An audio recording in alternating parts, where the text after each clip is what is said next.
I'm G.C. Waldrep, an American poet. The Earliest Witnesses is my seventh collection and first in the UK. I grew up in the rural South in Virginia. My extended family across North and South Carolina.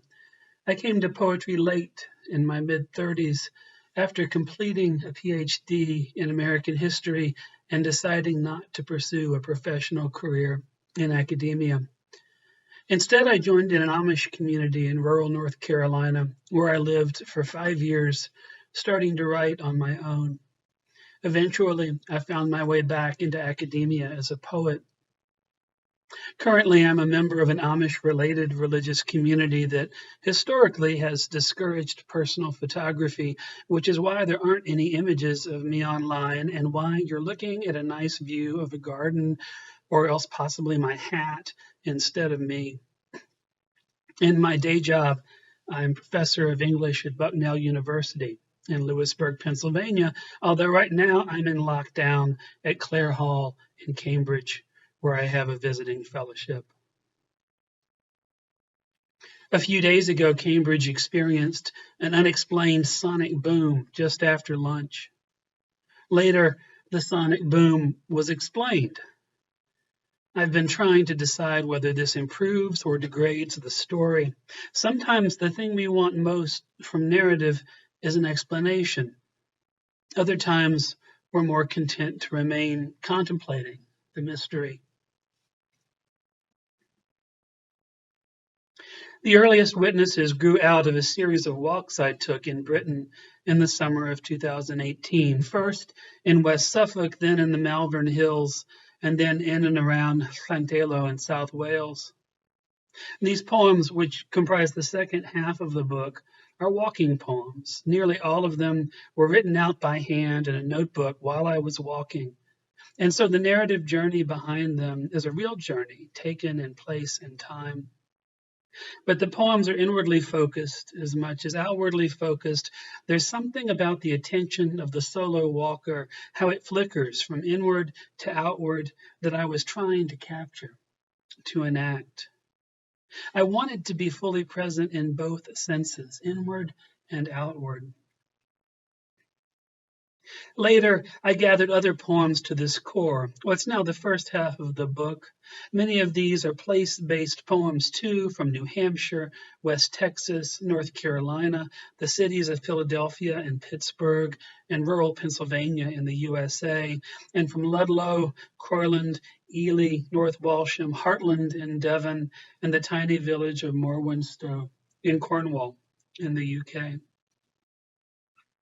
There's a long literature about writing place, but I wasn't interested in that when I was working on these poems. I was interested in how place writes us, how place draws aspects of self to the surface. Place lures the self into showing itself or aspects of itself. For me, that meant, among other things, faith. It also meant illness. All of these poems were written in the wake of a round with cancer, as well as a much more frightening round with a neurological condition that seemed to be on the Parkinsonian spectrum. And of course, it meant poetry, poems I have loved, poems that have moved me or changed me. One of the mysteries I most appreciate is the way that poems, novels, artworks of any sort disappear into the pool of the self and then rise to the surface again, and not always in predictable ways. I'm from none of these places. One comes close, a former textile company town in western North Carolina, in a part of the world my people are from, and where cousins of mine labored and died.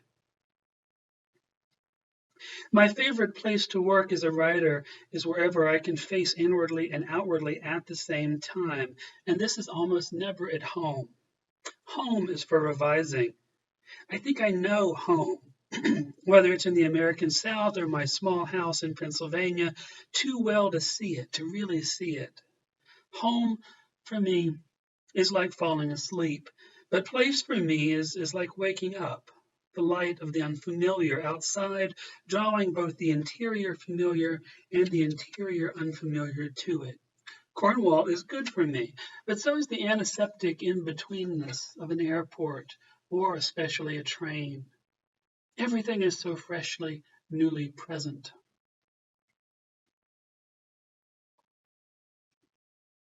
As a child of the American South, in my case a white male child of the rural American South from a marginal family, the first adult writer who took my breath away was William Faulkner. I think the legacy Faulkner left with me, which I dimly apprehended even before I wrote any poetry, was mystagogy, that leading through mystery and revelation, not an explanation and therefore an exorcism or a dispelling of mystery and revelation, rather a leading through. Faulkner performed that for me at the time in terms of his shared Southern past in ways no other writer did or could.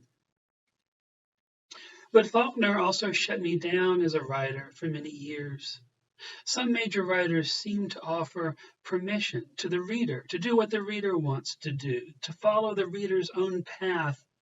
But other major writers do the opposite, and for me, Faulkner was one of those.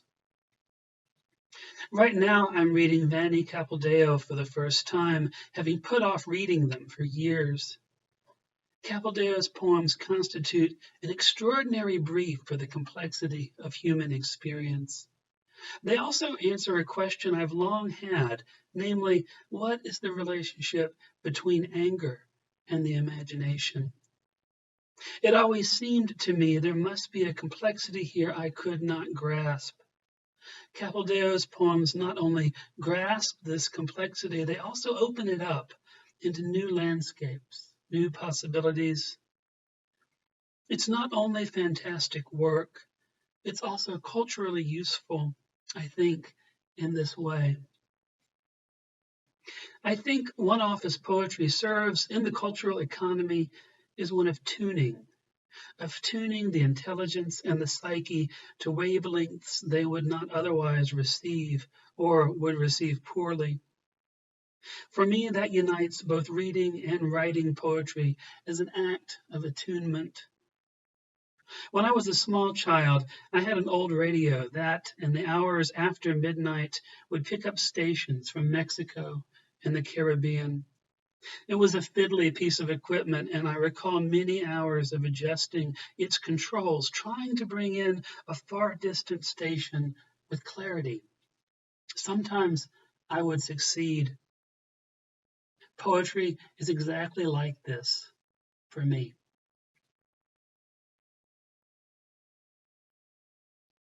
The Earliest Witnesses is the first poetry collection I've ever put together because I was asked to, not because I thought it was time to. It's very flattering to be asked.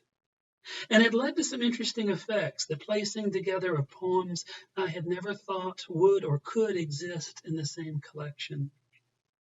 Poems talk to one another, whether in a collection, in a literary journal, or at a reading. This poem placed next to that poem may have something entirely different to say than if it were placed next to this other poem. The Romanian poet Lucian Blaga says, "Our duty when faced by a true mystery is not to explain it, but to deepen it, to transform it into a greater mystery." I don't have a favorite poem in this collection any more than one has a favorite child, or nobody admits to having a favorite child. Some days I think it could be "In Him Were Hidden All Our Tongues," the poem based at the demolished company town in western North Carolina, because it's one of the few poems I've published that respond directly to my own past, which is surprising to me since I trained as an historian. On other days, I might say it's the first poem in the collection, American Goshawk, which was the first poem I wrote after receiving a correct diagnosis for the neurological condition that plagued me between 2012 and 2015. During those years, I wrote very little. And then, after I began to receive effective treatment, the poems returned. American Goshawk still feels like an open door to me, although it's a fearful door, a door with consequences. And then there's the most recent poem in the collection on being mistaken for part of the art at the Mattress Factory Art Museum in Pittsburgh, which is about exactly what its title says it's about, and was written right after I had my first middle-aged chest pains incident, which physicians assured me was entirely due to stress, not to any defect in my heart. Immediately after that, I went to the museum in question, and I had the experience the poem details. What does it mean to be mistaken for part of the art, of someone else's art? It was a dislocating experience. I think I enjoyed it just a little.